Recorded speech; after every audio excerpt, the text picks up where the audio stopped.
Hello friends, ನಮ್ಮ Kannada news ಚಾನೆಲ್ಗೆ ಸ್ವಾಗತ. ಇಂದು ರಾಜ್ಯದ ಹವಾಮಾನ ಸುದ್ದಿ ತಿಳಿಯೋಣ. ಯಾವ ಯಾವ ಜಿಲ್ಲೆಗಳಲ್ಲಿ ಮಳೆಯಾಗುವ ಸಾಧ್ಯತೆ ಇದೆ ಎಂಬ ಮಾಹಿತಿಯನ್ನು ಈ ವಿಡಿಯೋದಲ್ಲಿ ನೋಡೋಣ. ಬಿಸಿಲಿನಿಂದ ಬೇಸತ್ತ ಜನರಿಗೆ ಹವಾಮಾನ ಇಲಾಖೆ ತುಂಬ ಖುಷಿ ಪಡುವ ಸುದ್ದಿ ಕೊಟ್ಟಿದೆ. ಬೆಂಗಳೂರಿನಲ್ಲಿ ಭರ್ಜರಿ ಮಳೆ ಬಿದ್ದಿದೆ. ರಾಜ್ಯದಲ್ಲಿ ಮುಂದಿನ 4-5 ದಿನ ಗುಡುಗು ಸಹಿತ ಭಾರೀ ಮಳೆಯಾಗಲಿದೆ ಎಂದು ಇಲಾಖೆ ತಿಳಿಸಿದೆ. ಚಿಕ್ಕಮಗಳೂರು, ಹಾಸನ, ಶಿವಮೊಗ್ಗ, ಕೊಡಗಿನಲ್ಲಿ ನಾಳೆ ಭಾರೀ ಮಳೆಯಾಗುವ ಸಾಧ್ಯತೆ ಇದೆ.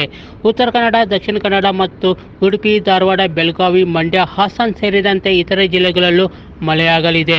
ಕರ್ನಾಟಕದ ಕರಾವಳಿ ಜಿಲ್ಲೆಯೂ ಸೇರಿದಂತೆ ಬೆಂಗಳೂರು ನಗರ, ಬೆಂಗಳೂರು ಗ್ರಾಮಾಂತರ, ರಾಮನಗರ ಜಿಲ್ಲೆ, ಕೋಲಾರ, ಚಿಕ್ಕಬಳ್ಳಾಪುರ, ಮಂಡ್ಯ, ಮೈಸೂರು, ಚಾಮರಾಜನಗರ, ಕೊಡಗು, ತುಮಕೂರು, ಹಾಸನ, ಚಿತ್ರದುರ್ಗ, ದಾವಣಗೆರೆ, ಚಿಕ್ಕಮಗಳೂರು, ಶಿವಮೊಗ್ಗ, ಬೆಳಗಾವಿ, ಬೀದರ್, ವಿಜಯಪುರ, ಬಾಗಲಕೋಟೆ, ಹಾವೇರಿ, ಗದಗ, ಧಾರವಾಡ, ಕಲಬುರಗಿ, ಕೊಪ್ಪಳ, ಬಳ್ಳಾರಿ, ರಾಯಚೂರು, ಯಾದಗಿರಿ ಜಿಲ್ಲೆಗಳಲ್ಲಿ ಭಾರೀ ಮಳೆಯಾಗಿ ಜನ ನಿಟ್ಟುಸಿರು ಬಿಟ್ಟಿದ್ದಾರೆ. ಮುಂದಿನ 24 ಗಂಟೆಗಳಲ್ಲಿ ಬೆಂಗಳೂರಿನಲ್ಲಿ ಭಾರೀ ಮಳೆ ಬೀಳುವ ಸಾಧ್ಯತೆ ಇದೆ.